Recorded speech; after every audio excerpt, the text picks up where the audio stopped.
welcome to Equestrian Mobility. This session is all about finding great posture.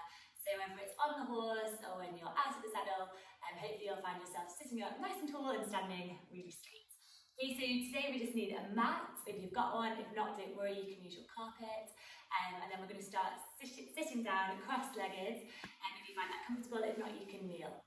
Okay, so just take a little minute to ground both your seat bones equal to the mat. Trying not to be leaning one way or the other. I'm just going to do a nice big inhale, in through the nose. So get nice and tall, find some length in your spine, and exhale out through your mouth. And then from here for the rest of the session, we're going to breathe in through the nose and out through the mouth. From here, we're just going to take a big breath in, find some length in that spine, and then we're going to exhale, and we're going to let our fingertips go out in front of us, and we're just going to fold forward, and just allow ourselves to do a nice passive stretch. Don't worry if you round, we're just stretching forward.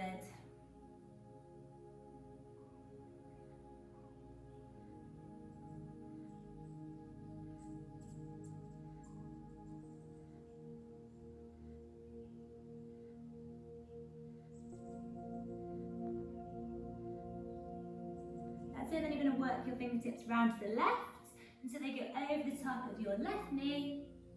And we just fold over to the left. Try and keep your right seat bone grounded to the floor at all times. And then we move our way back to the centre and then over to the right. This time pressing down for that left seat bone. And then we'll go back to centre. And then we can slowly start to bring the hands back in towards us. And then you're going to take your right hand and you can cross it over and put it onto your left knee. Put your left fingertips, wriggle them around behind you, opening up to that left shoulder, looking around if you can, and just opening up, keeping equal weight for your seat bones. This one is really good for straightening up those shoulders and also helping with turning some circles whilst on the horse. And then we go back to centre, we just switch and we go the other way. So your left hand this time onto your right knee, and then we just move around on the exhale. Twist around to the right. On each exhale, see if you can twist a little bit further. So remember, the horse mirrors the rider, so if we bring our inside shoulder back, our horse should also bring their shoulder back and they should start to turn. And then we go back to centre. From here, we're just going to go into a little cat and cow, so we find tabletop pose with our hands directly below our shoulders. So a nice straight line, shoulder, elbow, wrist. Make sure the weight is equally spread throughout the whole of your hands, so we don't want to just press down through our wrists. We want to keep our weight all the way through our fingertips, so we don't have any injuries to our wrists. And then we want our hips directly above our knees. From here, we're going to inhale, we're going to drop the belly, lift the gaze, the tailbone goes up. And on the exhale, you're going to round and contract, chin to chest. And then you just keep working through this, just waking up the spine. Using your breath to help. Some really good exercise for correcting hollow back whilst in the saddle.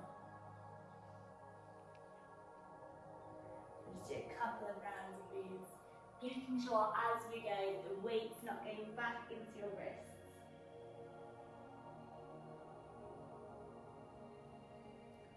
Really good. And then from here, we're just going to go forward. We're going to step our right foot through in between our hands to the top of the mat. You can stay with your fingertips on the ground, so you can place your palms on your fingertips. You can lift up and tuck those toes underneath. I want you to stack your knee above your ankle.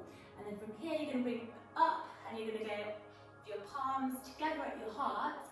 And you're going to twist, keeping your hips facing forward. We're just twisting the shoulders here. So we're going to look round towards the right. If you can, you're going to try and put your left elbow onto your right thigh.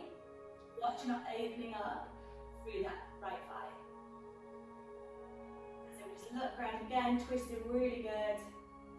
Help our lower back. That's it, helping with that great posture. So your hips are forward and your belly is lifted up off your thigh. You're not resting here.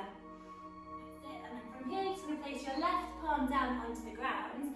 You can either, there's two variations, you can either twiddle and leave your left foot on the floor, your left knee on the floor for support. And you can move your right foot out behind you and extend up into a side plank. If you want to make it a little bit harder, you can, so you'll stay there. If you want to make it a little bit harder from here, you'll take your left foot back, and you'll also, you can either place your right foot in front of your left foot and lift up into a side plank, or we can stack our feet on top of each other, right foot on top of the left, as lifting up with those hips, keeping a nice straight line, all the way through from one hand to the other. Lift up a little bit higher with your hips. Watch your right hip doesn't roll forward. There. And we relax it back down. We're going to meet in downward facing dog. So your hands, you can walk them forward so they're slightly in front of your shoulders, and then you can bring your feet hip width distance apart. And you're just going to push down through both of your heels and lift that tailbone up towards the sky. So whilst you're in this down dog, you can paddle out the feet if you want to, pushing down through one heel and the other, just inviting a stretch with those hamstrings to help get that long leg, low heel whilst in the saddle. This is also really good for straightening up the upper body. Again, working on your posture. Really good. So from here we're going to go forward into your plank pose, so your shoulders to go above your wrists. And then we're going to lower down, keeping the elbows in, softly towards the ground, then feet out behind you, toes out behind you, and then press up into a little cobra. Your heart is forward, your hips remain grounded. And we press back up. We're going to go back and meet in our tabletop pose. From here, just keep your knees above your hips above your knees, and you're going to walk out with those palms out in front of you. As far as you can, stretching down. If you can reach that forehead to the mat, that's great. Just invite an opening up through those shoulders.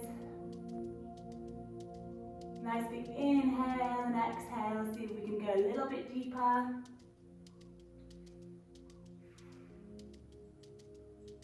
And then we start to come back up. Palms go underneath our shoulders. This time, we're just going to bring our left foot forward in between the palms.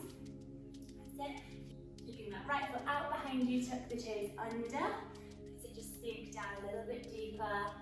Keeping that knee above your ankle, heart is forward. And we're just going to lift up and put our palms together, the fronts of our hearts. And then we're going to twist this time if you can. See how far you can go. See if it's as easy as the other side. And if you can, just drop down and put your right elbow towards your left thigh. Just opening up a little bit further to the left. Keep those hips nice and straight, points facing forward, and your belly lifted off your thighs. And don't forget to keep breathing. Try not to grip with those toes. And then from here, our palms go back down onto the ground. So right palm is on the mat. And then we're going to go back and we're going to meet in our side plank. So if you need to, you can put your knee out, your right foot out to the side, and extend the left leg, and you rise up. If you want to make it a little bit harder, the left foot will go in front of the right one. We'll rise up, lifting those hips as high as possible.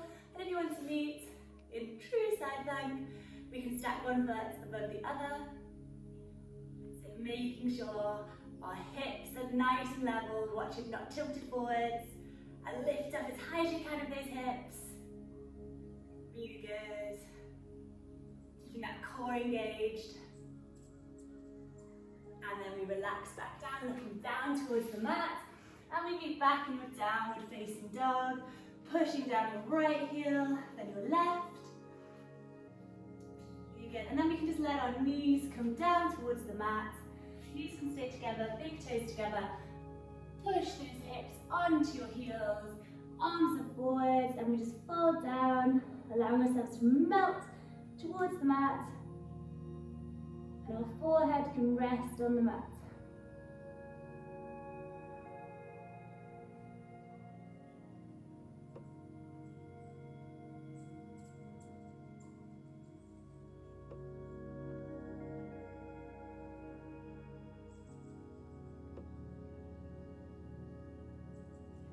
Really good. So if you want to, you can stay in that pose. That's the last pose of today. But if not, you can come back up, and that is you. So hopefully you will feel nice and relax and able to move with a little bit more freedom. So when you ride your horse, you'll be able to sit up nice and tall without restricting their way of going. So I hope you enjoyed that. If you did, please like, comment below, and I look forward to seeing you for day 3 of the